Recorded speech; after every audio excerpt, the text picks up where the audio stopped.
4번 대제사장 여호수아에 대한 환상 3장 1절로 10절 말씀 같이 읽도록 하겠습니다. 대제사장 여호수아는 여호와의 천사 앞에 섰고 사탄은 그의 오른쪽에 서서 그를 대적하는 것을 여호와께서 내게 보이시니라. 여호와께서 사탄에게 이르시되 사탄아 여호와께서 너를 책망하노라. 예루살렘을 택한 여호와께서 너를 책망하노라. 이는 불에서 꺼낸 그슬린 나무가 아니냐 하실 때에 여호수아가 더러운 옷을 입고 천사 앞에서 서니라.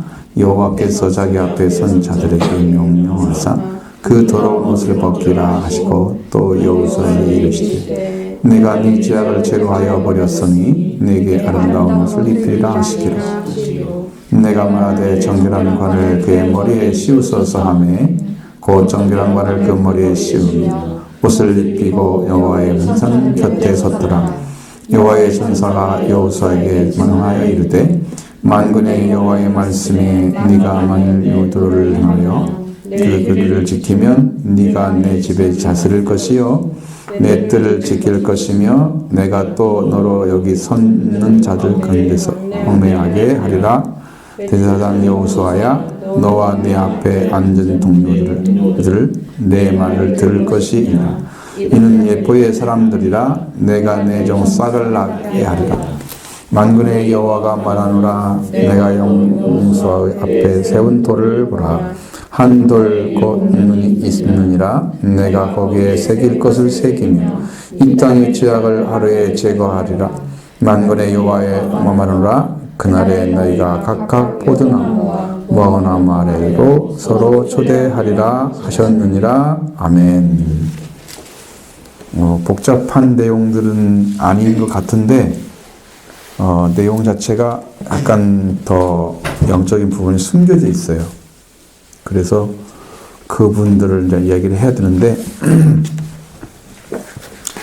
네 번째 환상은 대제사장 여호수아가 여호와의 사자 앞에서 사탄의 고발을 당한 내용으로 합니다. 그러니까 네 번째 환상 자체가 이제 여호수아라는 대제사장과 그 다음에 거기에 여호와의 사자 앞에 선 사탄은 고발이 있고 그걸 중심으로 하나님 판단하시고 말씀하시는 내용입니다. 근데 사탄에게 고발당한 여호수아는 어떤 옷을 입었나요? 더러운 옷을 입고 있었어요. 자, 그러니까 고발당한 이유가 뭐 때문에 고발당했겠어요? 더러운 옷을 입었으니까 고발을 당하는 거죠. 우리가 죄가 없으면 사탄이 고발을 못해요. 우리가 죄를 씻음 받으면 저 사람 죄 씻음 받는데 뭘 가지고 고발하겠어요? 정죄도 안 되겠죠? 근데 죄가 있으면요 정죄해요. 씻음 받아야 정죄를 안 당해요. 고발도 안 당하고. 아멘. 무슨 뜻인지 아시죠? 그러니까 여러분 우리에게는 이미 예수님이 계시기 때문에 속죄와 보혈을 다 내려줬잖아요. 이미 이루어 주셨잖아요. 근데 그것을 가지고 믿지 않으면 우리도 고발당하는 거죠. 사탄이 그 더러운 것만 공격을 해요. 왜 공격하냐면 우리가 원래 깨끗한 사람이었잖아요.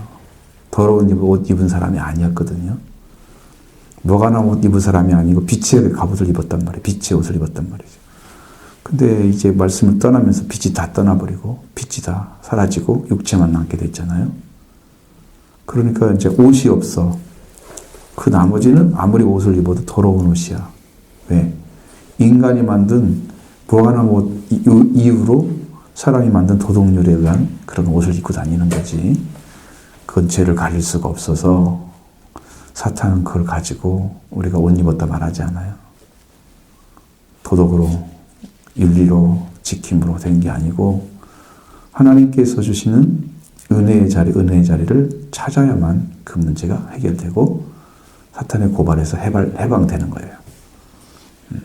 그 문제를 정확히 알아야 되기 때문에 고발을 당하는 이유는 여호수아가 더러운 옷을 입었다는 거예요. 더러운 옷을. 대제사장이면 어떤 옷을 입어야 되겠어요? 깨끗한 옷을 입어야 되겠죠? 에봇을 입어야 되겠죠? 당연한 거잖아요. 근데 그걸 입어. 근데 대제사장인데 하나님께서 그 사람 왜 그 앞에 세우고 그런 환상을 스가랴에게 보여줬겠어요? 이스라엘의 대표이기 때문에 그런 거예요. 이스라엘의 전체적인 모습을 좀 한눈에 보이게 만들려고 대제사장 여호수아의 그런 환상을 보여주고 있는 겁니다. 근데 하나님께서는 여호수아의 더러운 옷을 벗기고 영광의 옷을 입히고 멸관을 받아 쓰게 했다. 물론 이 내용은 또 좀 다르긴 하지만 어쨌든 그렇게 다 입혀졌잖아요. 더러운 옷을 벗겨야 영광의 옷을 입을 수 있고 아름다운 옷을 입을 수 있는 거예요.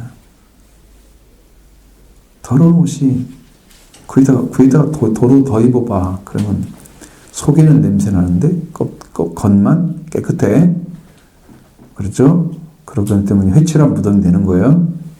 응? 무덤은 아닌 것 같은데 무덤이 숨겨져 있는, 그렇게 갖고는 안 되는 거죠. 아멘. 그러니까 옷을 벗겨야 되는 거예요. 아멘.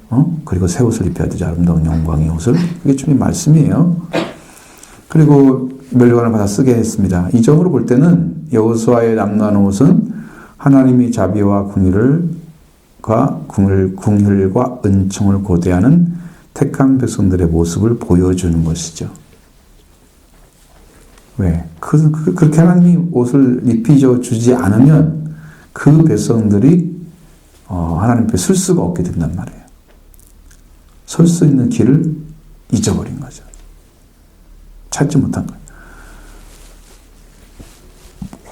그럼 여호수아가 옷을 바꿔서 여호수아의 옷을 바꿔 입힌 하나님은 바로 이 땅의 죄악을 모두 제거하고 마침내 영원한 평화의 나라, 하나님 나라를 세우시는 그 하나님을 보여주려고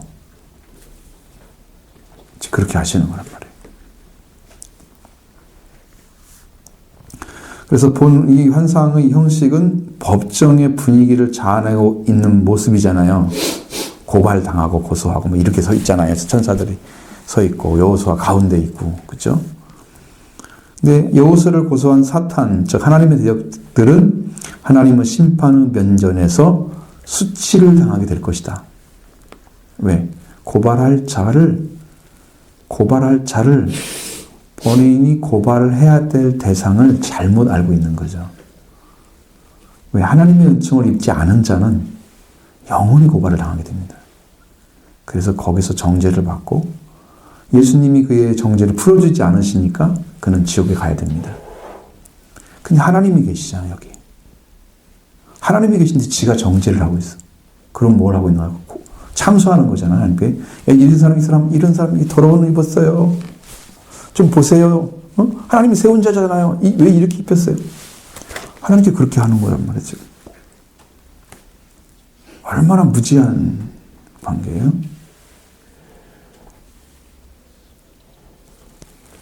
하나님이 안 계시면, 그 사람이 하나님 믿는 사람이 아니고 하나님 안 계시면 정죄당해요. 하나님이 계시기 때문에 정죄당하지 않는 거예요. 사탄이 오히려 거기에서 책망을 듣게 되는 거예요. 나도 알아. 그건 그슬른 나무야. 불에 그슬른 나무가 아니냐? 나무 중에서 쓸만한 나무가 어디가 있어요? 깨끗한 나무가 튼튼하게 자라서 잘 서워져야 그나마 하나 쓸 수 있잖아요. 근데 그런 것이 아니고 이 나무는 쓸모가 없는 나무야. 그을린 나무야. 불에서 꼬집어냈어. 그냥 다 버리게 생긴 나무야. 그걸 하나님은 알고 계신단 말이에요. 그 사람 책망할 수 있는 거 아니거든요. 정죄하면 안 되거든요. 고발을 어떻게 해요? 하나님은 허락하지 않으세요. 근데 그렇게 한단 말이에요. 이 문제는 여러분들도 믿는 믿음의 분량에 따라 다르지만 여러분이 예수를 믿잖아요. 그럼 여러분 누가 고발하겠어요? 여러분을 고발하는 사람이 누구예요? 누가 여러분을 막 힘들게 하고 영적으로 옥죄면서 힘들게 하는, 응? 그런 걸 경험을 한다고 하면 사탄의 파탄밖에 없어요. 내가 하나님 내 앞에 계시고 하나님 내 앞에 계시고 내가 하나님 편에 서 있고 하나님 내 편에 서 있는데 지가 뭐라고 고발을 해? 그러니까 이제는 나를 고발을 못하면 주위 사람을 통해서 나를 힘들게 그렇게 만들어, 영적으로. 그러니까 이게 지금 영적인 걸 잘 모르잖아요. 여러분들 잘 아셔야 되는 게, 이게 이제 공격할 대상이 있고 공격을 해도 안 넘어진 사람이 있단 말이에요. 안 넘어진 사람은 직접 공격을 못해. 못하는 거야. 바로 같은 사람은 직접 공격을 못해, 사탄이. 이미 다 입었어. 오늘 옷을 다 입었어. 그러니까 어떻게 유대인들을 통해서 계속 박해를 하잖아. 박해를. 그래서 자기 동족을 통해서. 그렇죠. 여러분 아무나 정죄하고 고발당하고 그거 하잖아요. 하나님 편에 쓴 자는 당하지 않습니다. 아멘. 하나님 내 편에 서 계시고 그가 어느 존재인가 알잖아요. 이미 거슬러 나무라 그러면 저 사람은 어차피 저런 가운데서 부르신 거야. 깨끗이 알고 부신 거잖아. 당연하지. 그런데 왜 그 정죄를 자기가 고발을 하고 있어요? 그걸 잘 모르는 거지. 네 번째 완성의 절정은 뭐냐면 여호수아가 영광의 옷을 입고 면류관을 받게 되는 장면이잖아요. 그렇죠? 그슬로 남은 것을 남더라도 그래서 예루살렘은 미래의 축복을 받도록 하나님에 의해서 선택받았기 때문에 백성의 대표자인 여호수아가 의식을 통해서 정결케 된다. 그 모습 한번 보여줬죠? 그리고 그 새로운 영적 사명을 수행하기 위해서 거기에 그 사명을 수행할 수 있는 합당한 옷이 필요한 거예요. 정결한 옷이. 옷을 입게 되고 그 다음에 면류관을 쓰게 된다는 거예요. 여러분 사람이 어떤 위치에 있으면 옷이 필요해요. 그리고 우리 목회자들은 옷 가운이 있잖아요. 원래. 거창스러운 거 하지 않지. 어느 위치에 있으면 말씀을 선포하는 사람은 그걸 입어야 되거든요. 이제 좀 큰 교회는 다 하고 있어요. 그렇게. 우리 같은 교회만 못하는 거지. 찬양탄 팀이 따로 있고 말씀 찬송하는 팀이 따로 있고 이렇게 해서 앞에서 다 지도하면 내가 나설 필요가 없잖아요. 뭐 반주도 다 하고 그러면 나는 당연히 가운을 입고 올라가야 되죠. 왜? 그것이 총회에서 지정해 준 거야. 내가 입는 게 아니고 여기 입으라고 옷는 입을 쓴. 근데 이제 되게 작은 교회 목사님들은 대부분 그걸 안 입고 올라간단 말이죠.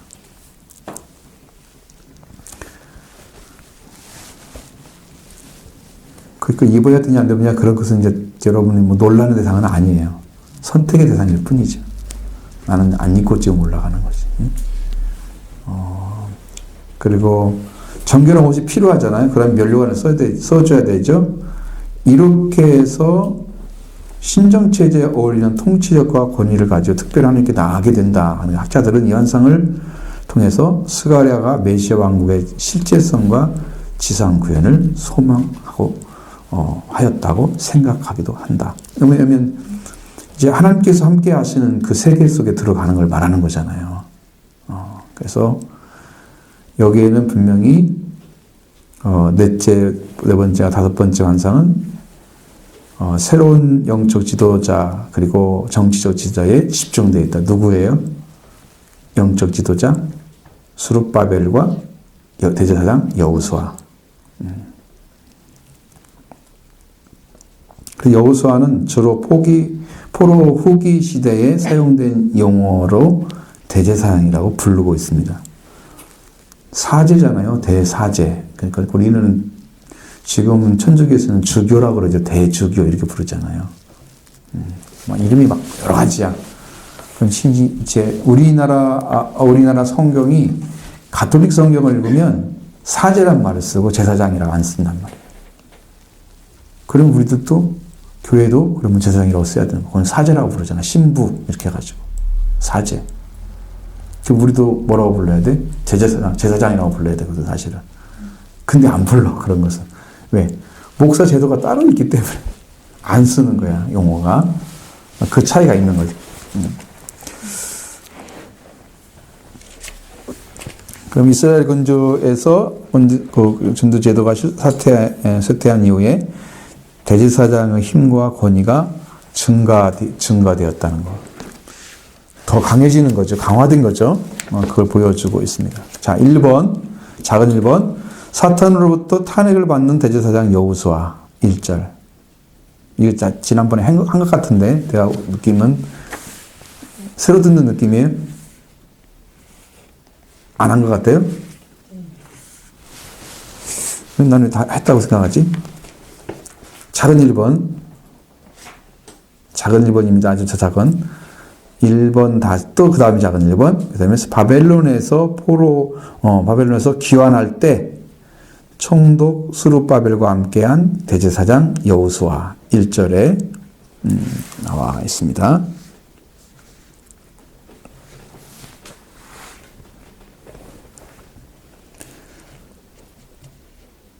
자, 귀한 때나 더 같이 일을 했던 분들인데 여기 이제 이러한 모습을 보여주는 대상 여호수아는 여호와의 선사 앞에 섰고 사탄은 그의 오른쪽에 서서 그를 대적하는 것을 여호와께 내게 보이시니라. 지금 환상 보고 있죠? 내게 보이시니라. 그 사람이 스가랴예요. 나의 나 스가랴. 자, 근데 그 모습 보였어요. 2번, 작은 2번, 작은 2번. 사탄의 역할은 하나님의 백성을 대적하고 하여 참소한다. 이 참소라는 말 쓰잖아요. 여러분. 참소를 꼭 해요. 사탄은 왜 참소를 하느냐? 여러분들이, 어린 아이들이 잘 보면 어린 아이들이 자기가 힘이 없어. 이길 수가 없어, 저 사람을. 그러면 가서 일러.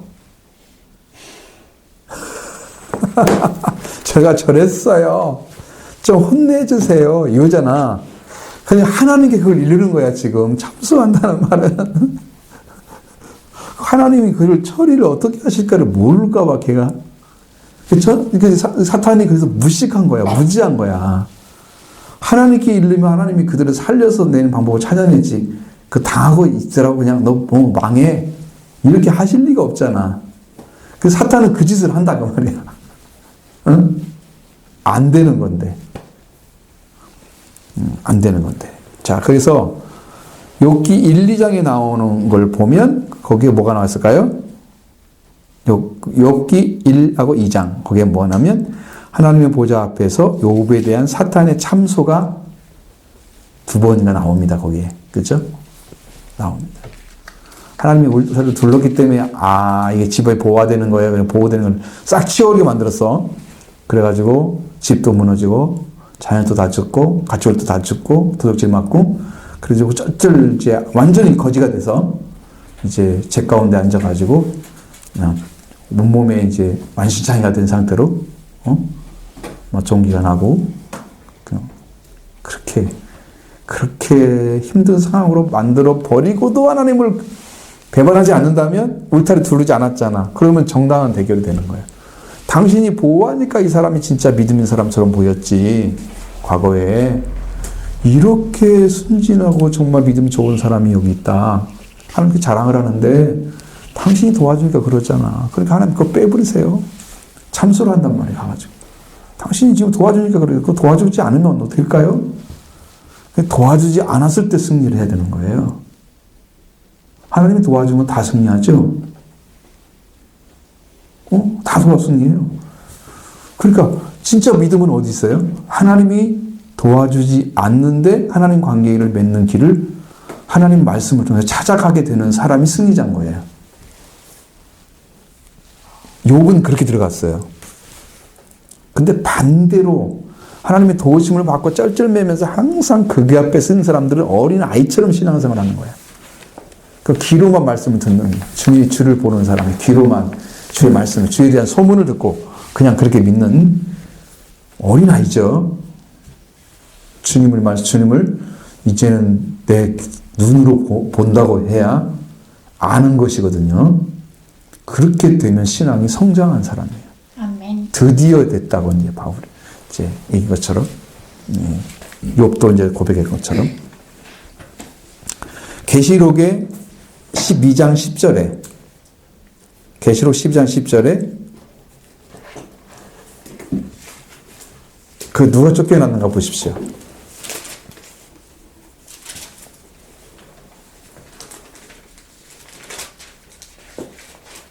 우리 형제들이 참소하던 자. 하나님 앞에서 밤낮 참소하던 자가 쫓겨나는 거죠. 사탄이 하나님 참소한단 말 또 나오죠? 밤낮 참소를 해. 그러니까 우리로 말하면은 여러분 어디가 낮이에요? 언제가 밤이고? 그거 헷갈리잖아요. 왜 헷갈리냐면 우리는 지금 밤인데 저쪽은 낮이야. 그러니까 헷갈리지. 그리고 밤낮 했다고 하면 언제 했다는 거야? 우리 시간으로 밤이 있고 우리 시간으로 낮이 있으면 우리가 기준이 되는 거지. 그러면 욥을 그렇게 했다고 하면 욥이 있던 시간대에 그렇게 했겠지. 밤낮으로. 자, 하늘에 올라가 있는 천사와 같이 이렇게 참소하는 자가 지금 하늘에 있다고 그랬잖아. 우리 하나님 앞에. 그렇죠? 그럼 밤낮은 어디? 지구에 지금 있는 시간을 얘기하는 거잖아. 지구상에 살아가는 사람들이 대대해서 우리 형제라고 썼잖아, 또. 하나님을 믿고 있는데 그 사람을 참소하느라 그렇게 열을 올리는 놈이 바로 사탄이야, 사탄.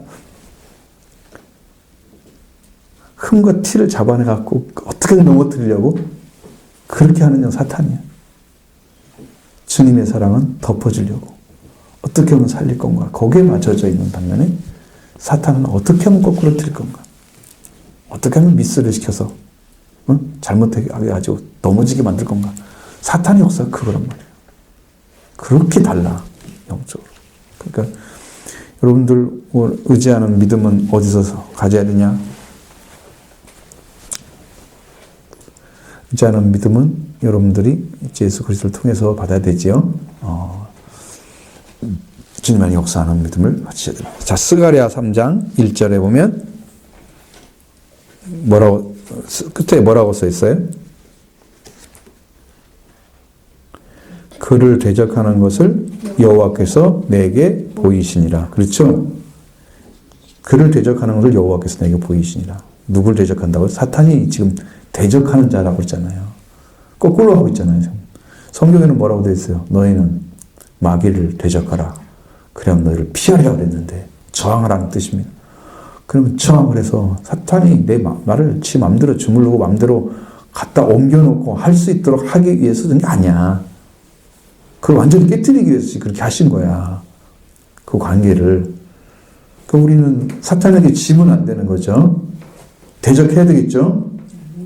사탄하고 싸우지 못한다면 나는 힘이 없는 사람이에요. 뭐가 없을까요? 사탄하고 못 싸우는 이유.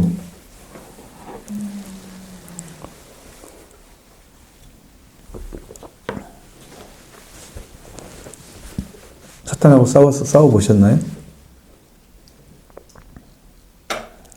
기도하는 사람 싸워볼 때가 있어요.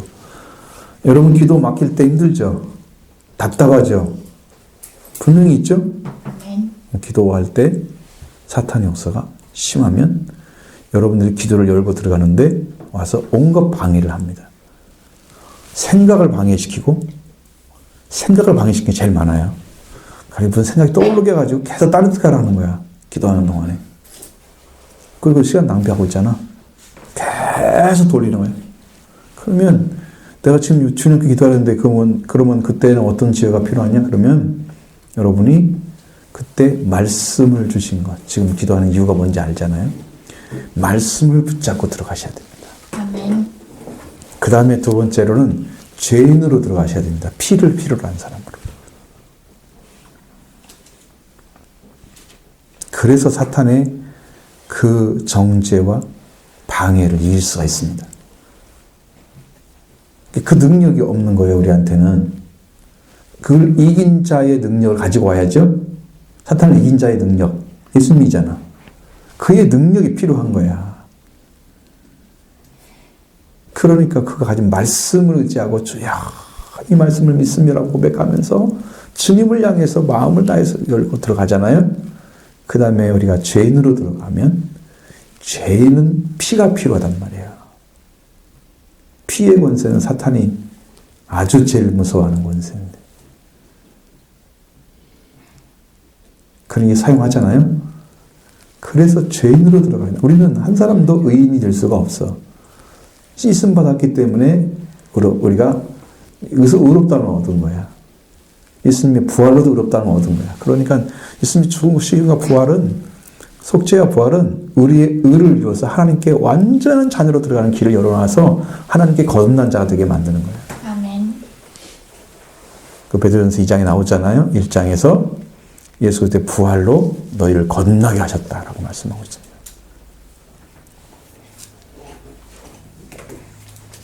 얼른 찾아갖고 읽어줘. 이럴 때는 딴 사람은 잘 모르는 것 같아.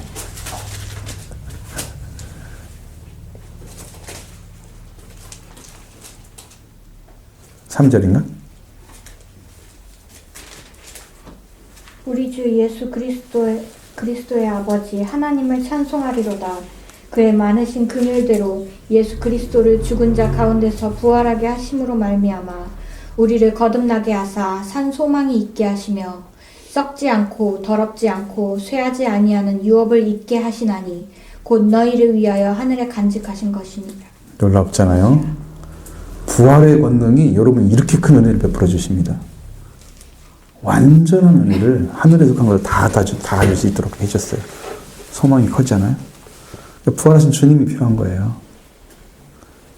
속죄하신 주님이 필요하죠. 첫 번째는 속량해 주신 분이, 구속하신 분이, 그 다음에 부활의 주님이. 그래서 이 두 가지가 같이 있어야 완전한 우리가 뭐가 일어나요? 거듭남이 일어나는 거예요. 이 거듭남도 말씀으로 된다고 그랬잖아요. 그 말씀이 예수 그리스도를 가리키는 거예요.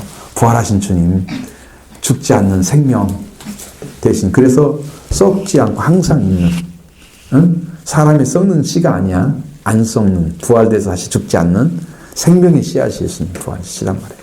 아멘. 그 씨를 가져야지 뿌려지는 거예요. 아멘. 그게 거듭나게 한다 그 말이에요. 그게 부활이야 부활. 그 말씀이. 네, 그렇게 보면은 이게 다 이해가 되시죠? 대적하는 자가 왜 대적하는지 아시겠죠? 그 자리를 못 잡기 때문에 그런 거예요, 우리가. 그래서 여호와의 사자 앞에서 여호수아가 있고 여호수아의 우편에는 사탄이 붙어 있었습니다. 그렇죠? 그는 사탄이 아무리 여호수아를 대적해도 결정적인 순간에는 여호와의 사자가 도울 수 있다는 배경을 보여주고 있다는 거예요. 여호와의 사자가 서 있는 이유가 그거란 말이에요. 결정적으로 여호수아를 공격하게 될 경우는 사탄이 여호수아를 공격하지 못하도록 지켜줄 수 있도록 그 여호와의 사자를 배치해 놨다고 말이에요. 그 자리에. 그 환상을 보여준 거예요. 하나님은 대책이 반드시 있다는 거죠. 우리가 박해를 당했을 때 하나님은 대책이 있다는 거예요. 어느 순간에 어떻게 해서 이 사람이 그걸 견뎌내 승리하면 이 축복된 길을 인도하시는 준비가 다 돼 있단 말이에요. 아멘. 당하는 자체는 힘들지만 시간이 지나면서 승리하게 되면 그는 큰 영광 속에 들어가는 길을 다 준비해놨단 말이에요.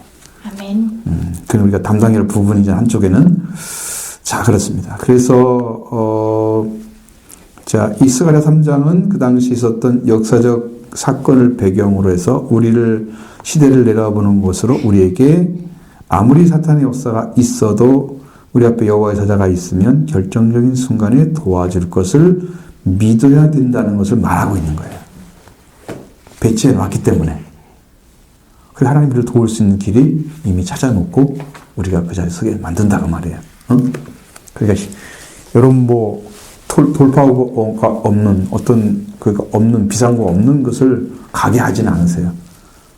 너희를 시험하더라도 시험의 끝에 뭘 얘기하셨어? 시험당할 즈음에 또한 피하기. 주신다 그랬죠? 반드시 준다 그랬죠? 그러니까 하나님은 대책이 없는 분이 아니라니까. 그 하나님을 여러분이 신뢰하셔야 된단 말이에요. 절대 질 수 있는 싸움이 아니거든요. 승리자야 싸움. 우리는 승리. 사탄이 아무리 대적해도 시련은 일시적인 시련일 뿐이고요. 택한 종을 연단시켜서 변함 없도록 만드시는 하나님의 전략적인 방법입니다. 무너뜨리기 위한 것이 아니고 우리를 살려서 세우시기 위한 방식으로 그렇게 연단을 시키는 거예요. 아멘. 차라리 여러분 우리가 그랬잖아요. 내가 죄가 있는 차라리 죄가 있다고 주님 말씀하시면 여러분 죄를 사함받는 걸 더 쉽게 알겠죠. 근데 아무 말씀 안 하시면 내가 죄 있는 자리를 자기 스스로 인식을 못할 경우에는 죄인으로서 잘 알지 못하는 상태가 되어 있으면 죄인의 죄를 용서해달라고 기도할 수도 없잖아요. 그 은혜 못 받는 이유가 뭐예요? 내가 죄인인 걸 모르기 때문이잖아요. 그러면 속죄를 구할 텐데 내가 죄인이 너무나 확실하게 인식이 되어 있으니까 하나님의 은혜가 필요하다는 것도 너무 확실한단 말이에요.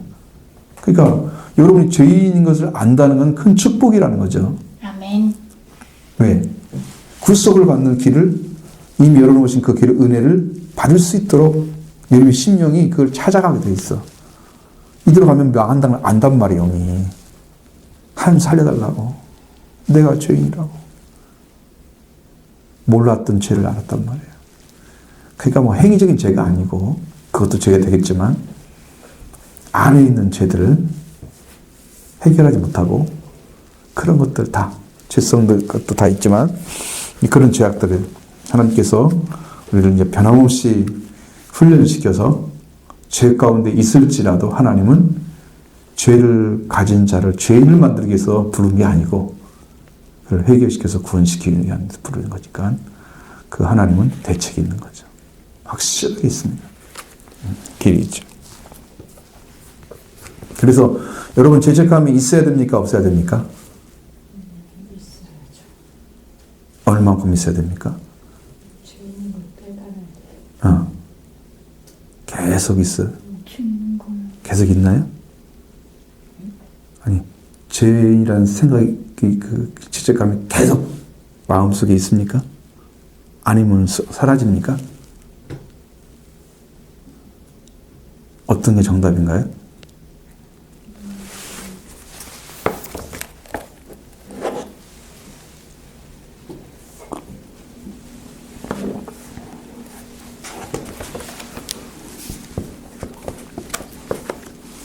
죄책감을 가진다고 하는 것은 어떤 의미인가요?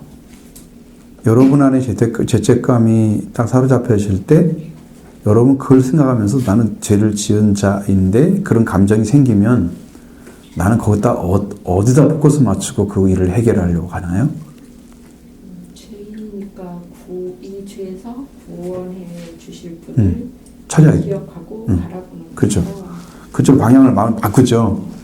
근데 내가 재산을 받으면 이제 그 죄책감이 사라질 때 죄책감은 계속 있는데 재산을 못 받았어. 그럼 어떻게 해, 그 다음에? 그게 문제일 수 있잖아요. 질려나인 것 같아요. 그게 힘들죠. 그 다음에 해결점을 못 찾으니까 그걸로 힘들어가지고 지치는 거야. 그러니까 죄책감을 가져야 되는데, 있어야 되는데, 그걸로 여러분이 그 죄책감으로 함몰되는, 그냥 그 속에서 푹 빠져버리는 이런 일이 생기면 안 된다는 거예요. 왜? 죄를 사실 주님이 계시기 때문이죠. 아멘. 이미 죄를 사신 분이 우리 주님이시잖아요. 그리스도 우리 주님이시거든요. 그러니까 그분을 의지하면 죄사함을 주시는 거예요. 그러니까 하나님은 내 죄를 아주 쉽게 인정하고 진실하게 그 주님은 나의 죄를 사했다는 것을 확실하게 믿어드리면 사함을 주시거든요. 오셔서 바로 사함을 주시고 그러니까 복음이 필요한 사람이 이 사람은 자기를 인정했기 때문에 그래서 은혜를 주시는 거예요. 근데 은혜 받는 게 어려운 것은 죄에 대한 것들이 심령 안에서 깊이 인식이 안 돼. 죄인인 건 맞는데 죄인이라고 고백해도 내 진심이 아니야. 부분적인 진심이지. 완전히 내려놓는 죄를 내려놓는 그런 진심이 아니야. 거기서 이제 힘든 거지. 그럼 죄를 정확히 모르는 게 구원받지 못하는 그 어려움이란 말이죠. 아멘. 죄를 정확히 알면 구원받는 건 너무 쉬워져요. 그러니까 여러분 죄에 대한 지적을 받으시거나 오히려 회개의 이유로 삼으시고 그걸 은혜로 받으시기 바라요. 아멘. 그러면 살 수 있어요. 아멘. 근데 그걸 책망으로 듣고 자기한테 공격하는 것처럼 생각하면 그것은 말씀으로 듣는 게 아니에요. 감정적인 부분이에요. 자기 감정으로 듣는 거예요. 하나님의 말씀은 공의적인 말씀인데 누구나 살릴 수 있도록 길을 열려고자 말씀인데 그걸 자기 감정, 자기를 향하는 것으로만 생각하는 하나님 전체를 안 보고 내가 왜 말씀하셨을까? 이렇게 바라봐야 되는데 왜 나한테 공격해? 이렇게 바라보는 거예요. 시간이 딱 교정되잖아요. 그런 사람들은 구원받기 힘들어요. 나한테 한 게 아니고 성경이 죄인들에게 말하고 있는 거예요. 죄인에 속한 사람은 다 들어야 된다고 대상으로 말하고 있는 거죠. 왜냐하면 그 이유는 여러분들도 있고 나도 있잖아. 근데 똑같이 있는 성경에서 얘기해 놓은 거잖아. 그러니까 누구한테만 공격하는 게 아니잖아. 내가 읽어도 나한테 공격이 될 거고 다른 사람이 읽어도 나한테 공격이 될 거란 말이야. 그렇지? 그러니까 나한테 한 게 아니잖아 그게. 그러면 내가 나에게 하신 말씀이면 나도 그걸 듣고 나도 회개를 해야 되는 거예요. 응? 그거 가지고 어떤 사탄이 하는 것처럼 공격 무기로 참소하는 그런 일 하지 않죠. 그건 사탄이 하는 것이지 그건 사람이 하는 것이 아니잖아. 성령 받은 사람이 할 일이 없죠. 그렇게 해요. 그렇게 할 일이 없어갖고 그거 가지고 절대 그럴 일 없지. 그건 잘못된 생각입니다.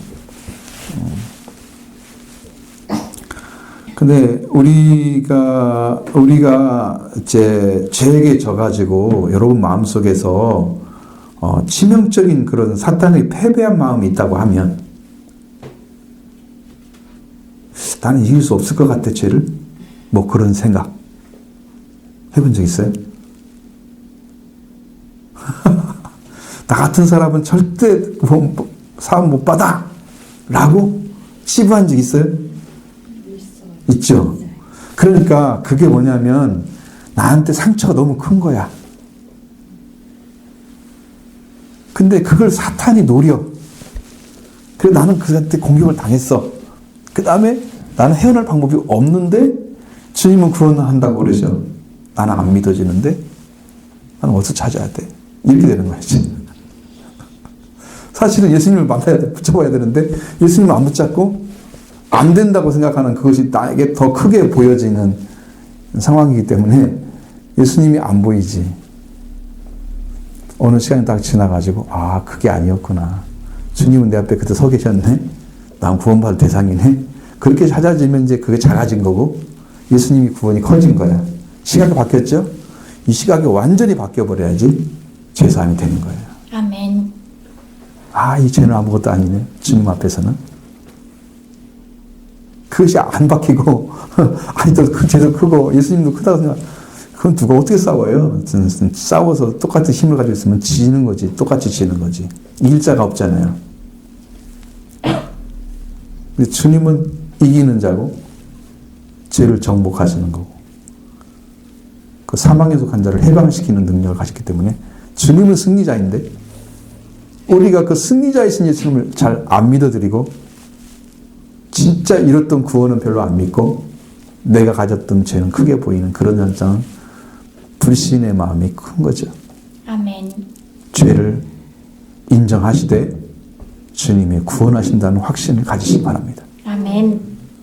그랬을 때 여러분 마음은 정말 예수를 믿게 되는 거예요. 그때부터 내가 찾아갈 게 이거구나.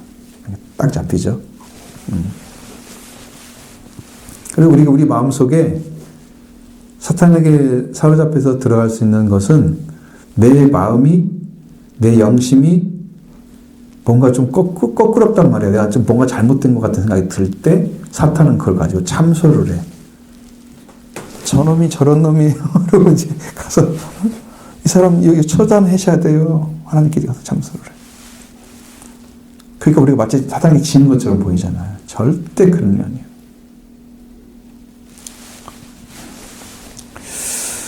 그 다음에 정죄감에 빠져드는 사람도 어떻습니까?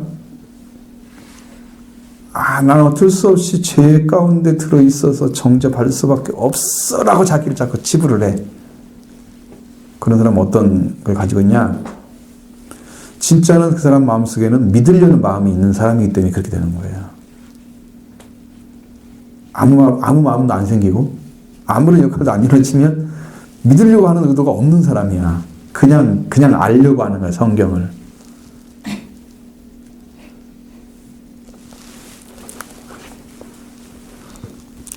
그래서 정죄감에 사로잡혀서 기쁨도 감사도 일할 의욕도 잃어버리는 잃어버리고 좌절하는 사람들이 있다는 거죠. 실제로 있다는 것입니다. 그 좌절 속 가운데 들어가는 이유 중에 하나는, 좌절로 들어가는 이유 중에 하나는 내가 나를 평가하기 때문입니다. 하나님은 나를 위해서 독생자를 보내서 사랑을 펼쳐 놓으셨는데 나는 그분이 한 것은 상관없어. 내가 나를 보고 있는 거야. 나만 보고 있는 거야. 자기가 자기 봐봤자 뭐 소망이 있어? 볼 것이 뭐가 있어? 죽는 것밖에 더 있나? 이제 여러분 안에도 그 있나 찾아보세요. 심리 안에서. 빠져 들어가시면 안 됩니다. 거기에. 아멘. 응? 그 좌절하지 마시고 감사, 기쁨도 다 사라지고 이거 멸망의 길을 걸어가는 것밖에 없는 거죠. 그런데 그리스도의 구속을 믿는 자들은 그 더러운 죄가 더한 곳에, 그러나 더 죄가 더한 곳에 은혜가 더욱 넘쳤다고 하는 말씀이 그게 이루어지는 거죠. 로마서 5장 20절의 말씀. 죄가 더 많이 풍성해지니까 더 많은 속죄가 필요하잖아. 그래서 은혜가 더 넘치는 거야. 내가 죄를 더 많이 지었다고 해봐. 그러면 더 많은 속죄가 필요하니까 은혜가 넘치는 거야. 근데 죄를 인식하지 못하는 사람한테는 죄가 없는 것처럼 생기니까 속죄가 필요하지 않은 거야. 그럼 구원받은 사람은 누구야? 죄가 있는 것을 알고 죄가 많은 걸 아는 사람들이 속죄받는 거지. 실제로 죄인이라고 하는 사람들 중에 가장 큰 죄를 지었다고 하는 바로 같은 사람은 자기가 교회를 바꿨기 때문에 그러다 폭력을 사용했다 막 그러죠. 학대했다 그러죠.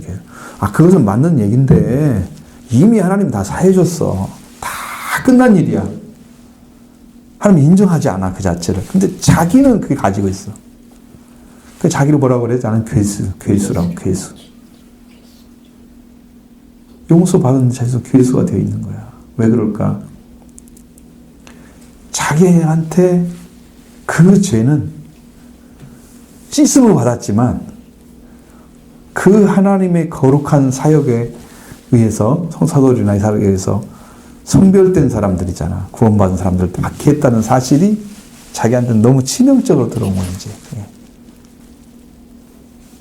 다른 거 뭔가 비교하거나 바꿀 수가 없는 그런 죄로 느껴지는, 견딜 수가 없는 거지. 자기가 믿어보니까 이렇게 거룩한 하나님 말씀을 가지고 구원을 받는 길이 걸어 왔던 사람들이 한 사람 한 사람 그 사람을 데려가고 너 새로운 교주 믿었다고 바뀌어. 그 마음에 너무 찔려. 그러니까 우리가 은혜를 받으려고 하면 죄가 더 많이 인식되고 죄가 더 많은 것이 알아지고 그래서 은혜 안에 들어갈 때 하나님 내가 죄인입니다 하는 것을 고백할 때 내 마음의 중심에서 정말 눈물이 나오고 하나님의 은혜가 아니면 살 수 없다는 사실이 인식되면서 눈물이 나오고 하나님 도와달라고 그렇게 은혜를 받아 들어가야 된단 말이야. 응? 아멘. 이런 공부 안 하면 어디서 죄사함 받을 길 찾아지겠어요? 응? 자, 하나님은 형제의 더러운 옷을 벗기시고 아름다운 옷을 입혀주시기 위해서 자기 아들을 뭘로 주셨을까? 대속제물로 주셨어요. 우리를 형제로 부르잖아 주님이. 로마서 2장 8장 29절에 맏아들을 예수님을 맏아들이라고 그랬죠. 그러면 큰아들 딱 맞이 그 다음에 형제잖아요. 나머지는 다. 우리들이 다 형제인 거지. 우리 한 사람 한 사람 다 형제야. 우리는 이미 다 더러운 옷을 벗기고 형제 아름다운 옷을 입혀주기 위해서 그 아들이 대속 제물을 해서 속죄를 이루셨기 때문에 죄 사함을 주시고 그 사함을 받은 자에게 옷을 입혀주는 거예요. 흰옷 입은 사람들이 속죄함 받는 사람들이에요. 아무나 흰옷 못 입어요. 성경에는 흰옷이라는 건 깨끗한 걸 상징하니까 흰옷이지. 아마 빛의 옷 같은 것일 거야. 영적으로는. 그 은혜 받고 속죄함 받은 사람들은요. 영이 그렇게 아름다워요. 영이. 그 영적 느낌이 얼마나 좋은지 몰라요. 그거 감지를 하면 너무너무 놀라울 거예요. 자, 작은 2번. 사탄을 책망하신 하나님 2절. 이거 하다가 오늘 3정 이거 못 끝나게 생겼네. 자, 함께서 너무 옆에 많은 걸 말씀해 주시니까. 자, 2절에 보면 작은 1번. 사탄의 책망을 용납하지 않으시고 오히려 사단을 책망하시는 하나님. 사탄에게 말하죠.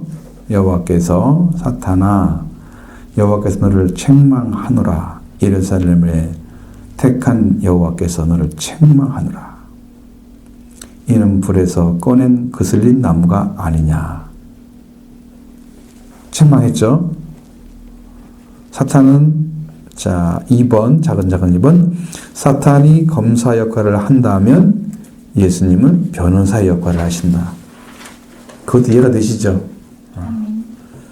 왜 너를 저절을 위해서 내가 죽었습니다. 속죄했습니다라고 인정해서 그 죄를 사해줘야 되잖아요. 이게 변호사 역할을 해줘야 되는. 그래서 여호수아는 결코 아름다운 존재가 아니었다는 거예요. 아름다운 존재, 아름다워야지 아름다운 옷을 입히고 영광을 가졌어야 영광스러운 옷을 입혀주죠. 그래서 사탄은 그가 더럽다고 욕을 하고 있고 하나님도 그것을 인정하셨습니다. 뭐라고 인정했었어요? 불에서 그슬린 나무라고 인정했잖아요. 사탄이 그걸 공격하는 거잖아요. 그슬린 나무라는 것을. 여호와가 인정하시는 그거 나도 알고 있다는 거죠. 그슬린 나무라고. 그게 정작 생산이 아닌데 고발하면 안 되는데. 자, 근데 오죽하면 불에서 꺼낸 그슬린 나무라고 했느냐는 거죠. 그럼 사탄은 하나님께서 우리의 악한 죄악과 더러운 것들을 그대로 고발한다는 거예요. 보이는 대로. 그러니까 사탄은 여러분 어떻게든 넘어뜨리는 데 목적이기 때문에 우리가 잘하고 있어도 공격할 수 있어요. 아멘. 넘어뜨리지 못하죠. 왜냐하면 은혜가 있기 때문에. 하나님 돌보고 계시니까. 근데 이제 여러분들 하나님 안에만 계시면 아무 문제가 없지만 내 생각도 하고 뭐 다른 것도 하고 그러잖아. 그러다가 빗나가고 딴 짓 하고 있고 이런 생각이 하면은 어느 때는 말씀에 살다 어느 때는 밖에 사는 그런 삶이 될 수가 있거든요. 그런 때는 위험한 상태가 되는 거죠. 그러니까. 그래서 하나님 앞에서 사탄은 하나님 앞에서 우리의 악한 죄악과 더러운 것들을 그대로 고발한다. 보이는 대로 고발하죠. 그러면 사람은 하나님 은혜가 아니면 저주를 받아야 하는 악하고 더러운 존재라는 사실이죠. 왜? 사탄이 정죄할 정도는 되고 하나님이 의롭다함을 인정받을 자는 아니고. 그럼 어디까지 못 가요? 사람 그대로 하면은 넌 저주받고 악한 존재야. 그것밖에 못 오는 거예요. 인간 자체가 스스로. 자, 그렇기 때문에 그런 존재인 것을 하나님이 아시기 때문에 우리를 위해서 대변자를 보내주신 거죠. 대변하고 계시기, 그리스도를 보내신 거죠. 그리스도를 보내셔서 우리를 대변하시고 계시기 때문에 우리가 예수를 믿고 예수님의 피를 통해서 담대함을 얻게 되는 거고 성소에 들어갈 담력을 얻게 되는 거예요. 아멘. 하나님의 두렵고 떨리는 그 세계에 다 들어갈 수 있어요. 피가 있으니까. 그래서 그리스도의 보혈을 거룩한 옷을 입혀주심으로써 우리는 찬양할 수 있게 되는 거죠. 아멘. 자, 그러면 여러분, 이것만 이제, 여기까지는 갈 수 있겠네. 그랬죠? 자, 요한일서 2장 1절에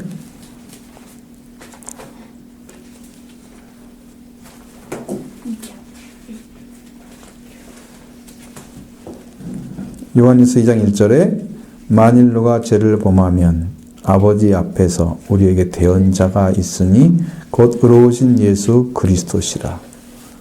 자, 죄를 범하면 아버지 앞에서 우리 대신해서 말해주는 사람이 있다는 거야. 응? 그런데 죄를 범했는데 의로우신 예수님이 말을 해줘.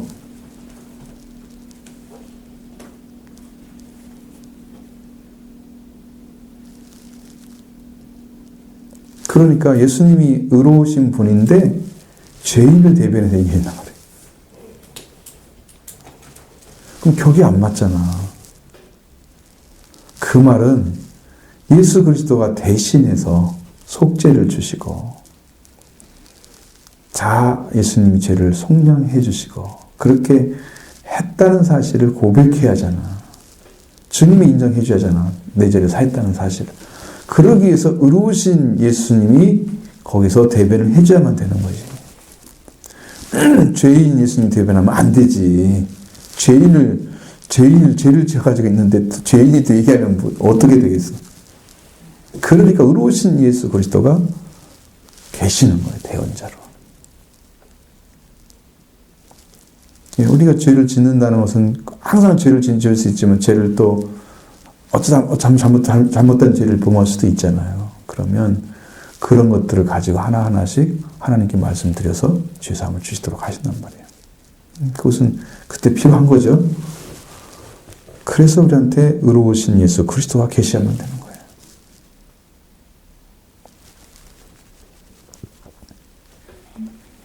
자, 로마서 8장 31절. 이것만 얘기하면 안 되는데 성경을 좀 봐야 된단 말이에요. 이것은.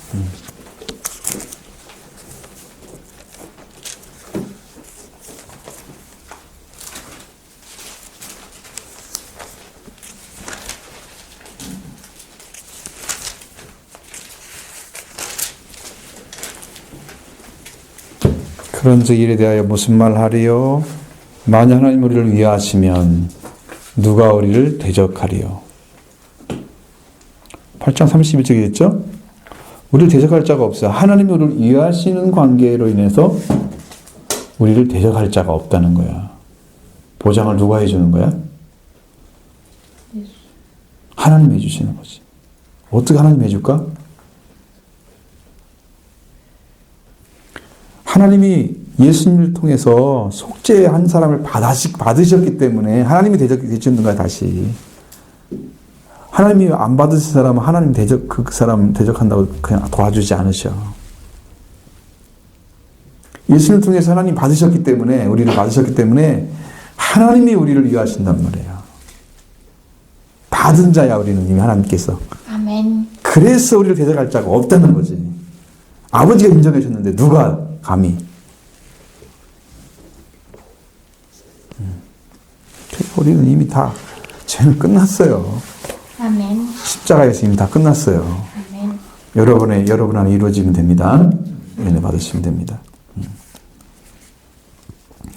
자, 1절에 등장했던 사탄을 2절에서 여호와께서 책망하셔 쫓아내실 때 사탄은 여호수아의 무대에서 사라졌다. 안 나타나기 다음에는 안 나타나고 이때부터 여호수아 시대가 열려지는 거죠. 사탄이 정죄가 고발이 끝났습니다. 사탄이 붙어있는 일시적인 시련이 끝나면 영원한 변화가 오는데 심령이 변화되고 신앙이 변화되고 생활이 변화된다.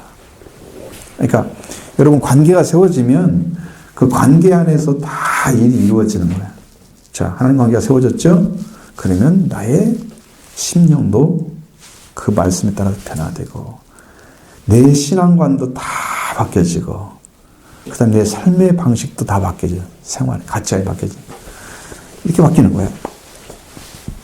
하나님 한 번 말씀을 잃어버렸더니 남편과 아내 관계 깨졌어요.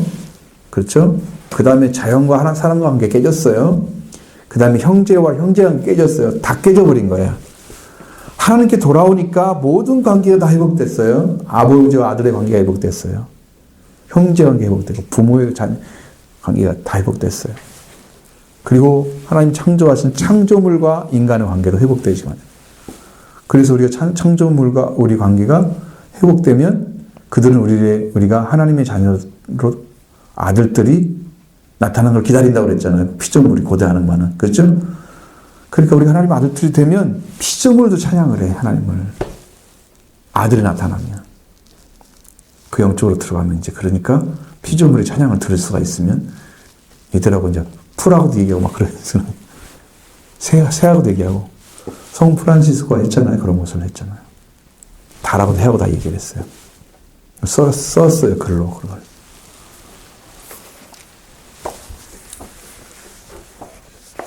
그냥 너무 신비주의죠.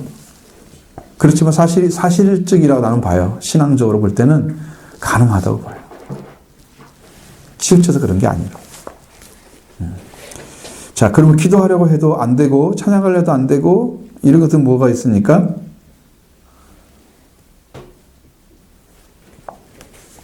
뭐 때문에 그럴까? 그래요. 사탄이 있으니까. 사탄이 붙어 있으니까. 여러분, 예배 때도 딱 보면요. 사탄과 같이 들어온 사람이 있어요. 그럼 예배 분위기 딱 망쳐요. 그분들은. 사탄과 싸우고 승리하고 와야 되는데, 사탄을 모시고 와. 그런데 딱 앉았을 때, 여기 딱 봤을 때, 저 사람이 들어오니까 분위기가 좀 어두워졌어? 분명히 영적으로 와요. 있어요, 그거. 그러면 그 사람은 사탄하고 같이 붙어 있는 거예요. 그 사람은 기도 안 할 거야, 내가 볼 때는. 기도하지 않기 때문에 사탄이 다 붙어 다니는 거예요. 있으면 안 믿는 거야. 피가 없어. 그렇게 붙어 있으면 찬양도 잘 안 되고, 기도도 안 되고, 말씀도 안 들리고. 말씀이 안 들리는 원인 중에 뭐라고 그랬어요, 여러분? 히브리서 5장 11절에 뭐라고 그랬어요? 우리가 멜기세덱에 대해서는 할 말이 많지만 듣기가 둔하기 때문에 해석하기, 설명하기 어렵다 그래서 있잖아요.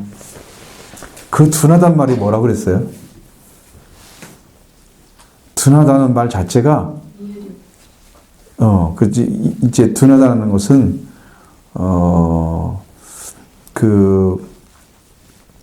잘 받아들이기 어려운 상태이긴 한데 일일이 부족한 건 사실이에요. 근데 거기가 왜 그렇게 부족하냐? 그럼 그걸 갖다가 원어적으로 해석을 했는데 하나님과 우리 관계가 어떤 관계인가에 따라서 달라지는 거예요.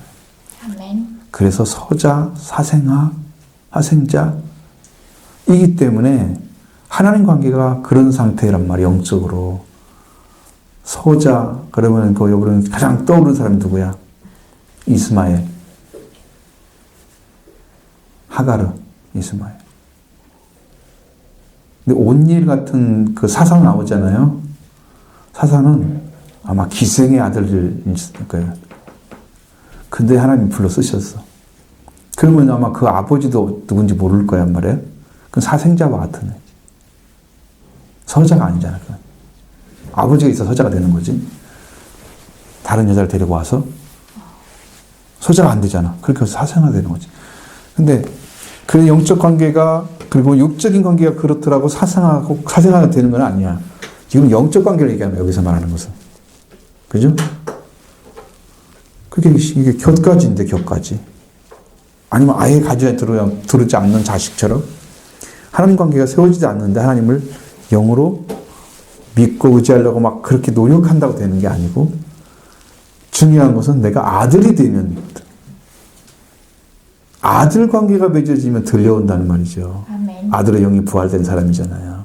십자가 부활을 통해서 거듭나서 하나님 자녀로 들어간 사람들이죠. 그러니까 그 사람에게 말씀이 들려진단 말이에요. 해석이 된단 말이죠. 성경이. 그건 여러분이 관계가 뭐냐는 거죠, 지금. 하나님 나를 아들이라고 인정해 주세요. 응? 여러분 믿으셔야 돼요. 아멘. 왜? 그거를 안 받아들이면 어디서 구원받겠어요? 지금 여러분이 안 됐다고 그래서 그걸 안 믿으면 안 되는 거지. 그건 무조건 믿어야 되는 거예요. 이유가 없어, 이유가. 이제 그런 것도 이제 말씀드리고, 그리고 이 사탄의 역사 속에서는 사람이 온전할 수 없다는 것을 여호와께서 아시기 때문에 여호와께서 여호사를 책망하지 않고 사탄을 책망해서 쫓아내 주셨다는 거예요. 거꾸로 반대로 해주셔야 돼요. 그래서 여호수아를 좀 불에서 꺼낸 그 슬린 나무라고 말씀을 하셨는데, 자, 이 불이라고 하는 것은 성경에 보면은 종종 바벨론의 불 이게 쓰인단 말이죠. 바벨론 포로에 속한 자를 말하는 거죠. 여러분 바벨론에서 탈바벨론이 해야 된다 말씀드렸죠.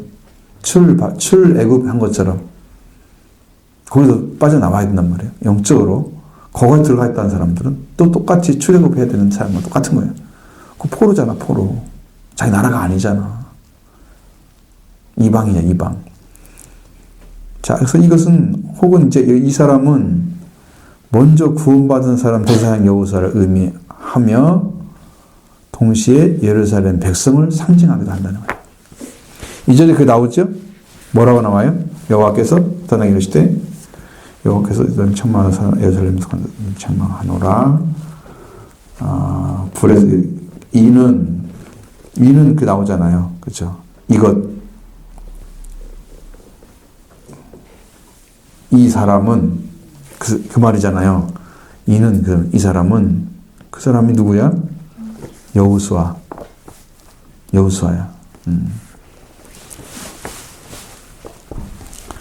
여호수아를 의미해. 그럼 그 어떻게 해야 돼? 그 집은 꺼내서 그 사람을 이제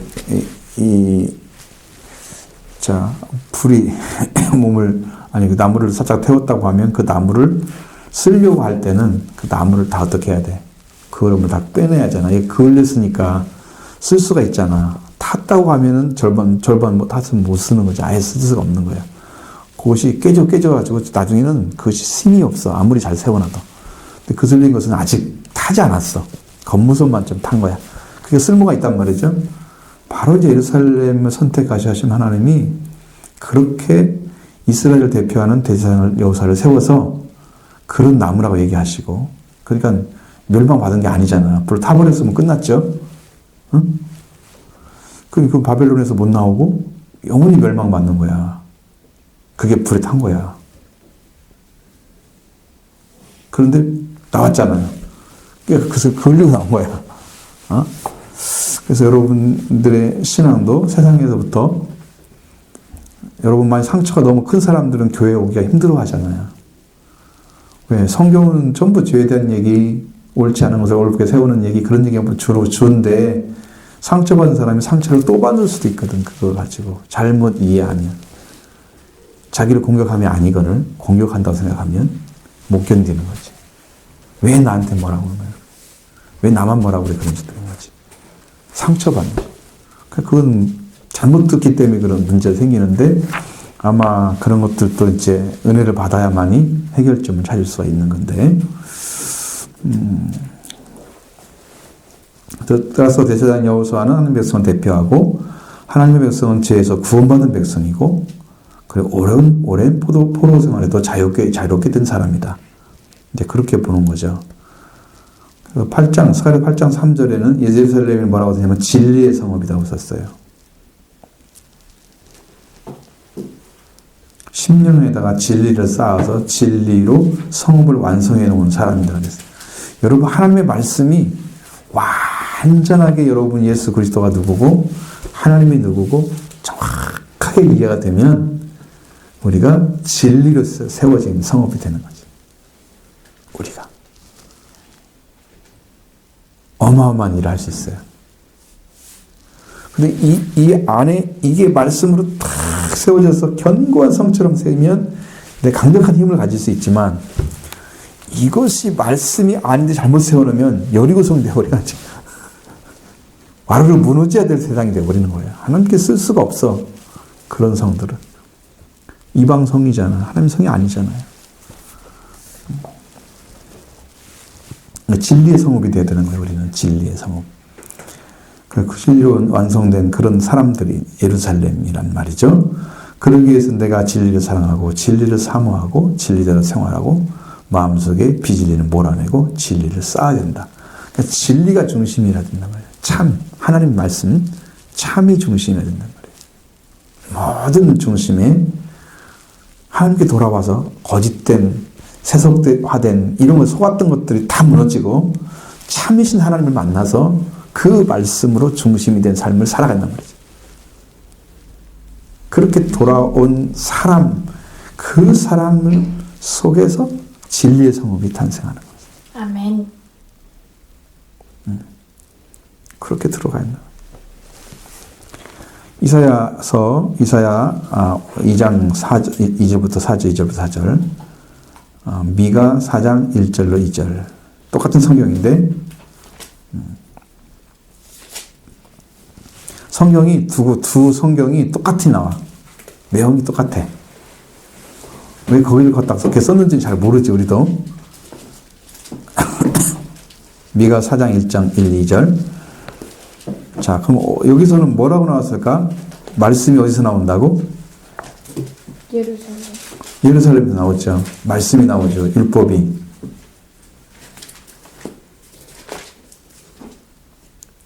율법이 어디서 나와요? 시온이나 예루살렘은 같은 의미니까 예루살렘은 다른 말로 할 때는 시온이라고 쓴단 말이야. 두 번 반복하기 싫으니까 예루살렘 어쩌고 시온 또 예루살렘 어쩌고 이렇게 안 쓴단 말이야. 이게 다양성을 위해서 단어를 바꿔 쓰는 거거든. 자, 그래서 이게 예루살렘에서는 말씀이 나와야 하잖아요. 그래서 이사야 2장 4절이나 미가서 4장 1, 2절은 똑같고요. 스가랴 14장 8절. 그럼 뭐가 나오나 거기서는?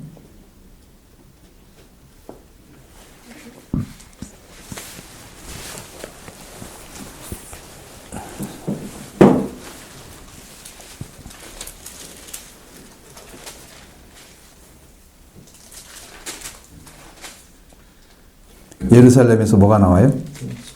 그렇죠. 성령의 생수를 의미하는 거예요.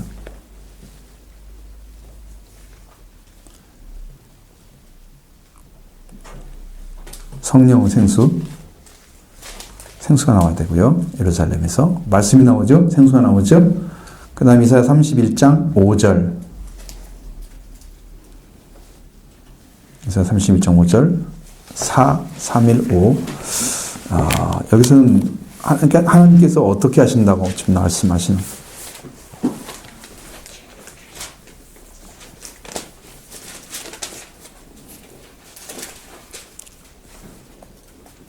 만군의 여호와가 예루살렘을 보호할 것이라. 보호한다고 하시죠? 하나님이 계시면 보호가 돼요. 하나님 계시면. 그 다음에 시편 120편 6절. 진리의 성읍이 이제 어떻게 이루어지는가 말해주는 거야. 그 성읍에서 나오는 것들, 말씀이 나오죠. 성령의 생수가 나오죠. 여호와께서 예루살렘 보호하시죠. 시편 126편 6절에는 예루살렘을 어떻게 하는 사람?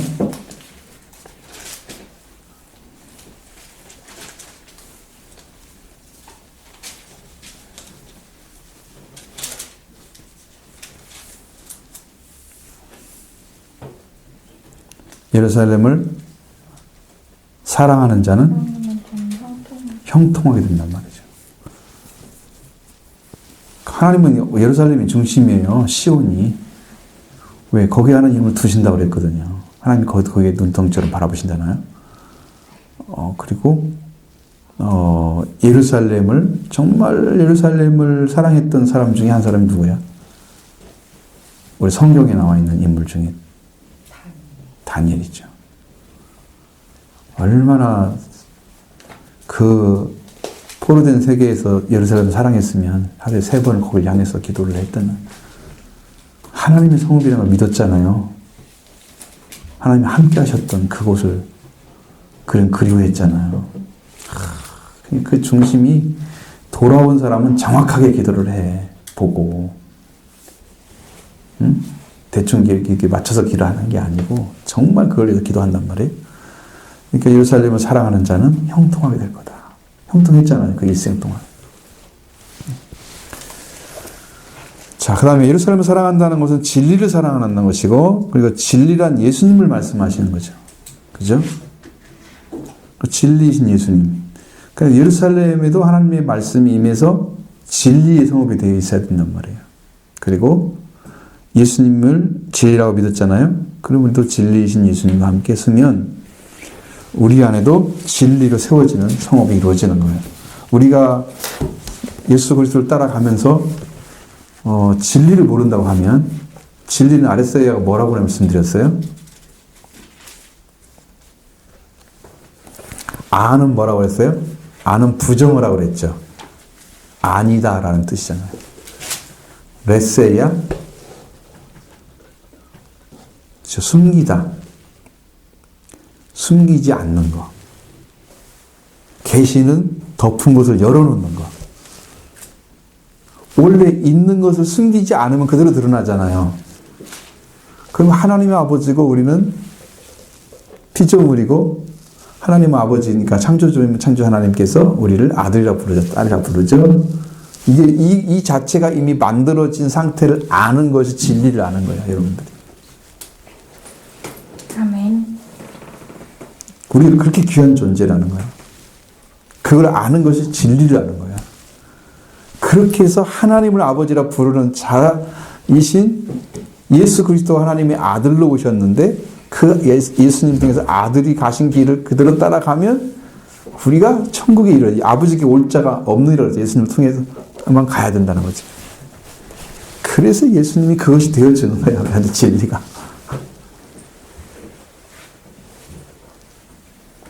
성경이 다 연결되어 있단 말이에요. 이렇게.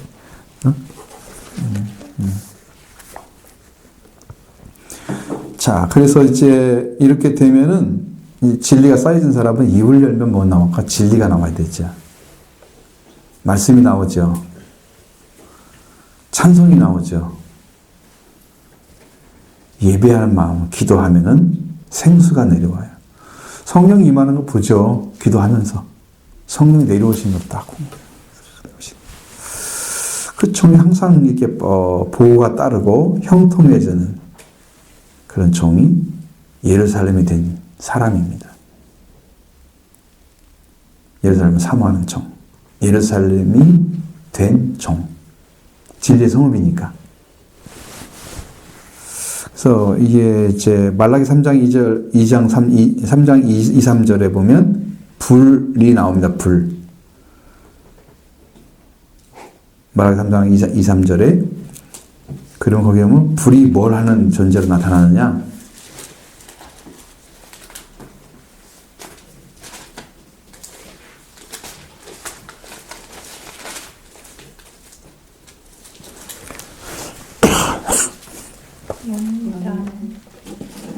연단을 해서 뭘 해요?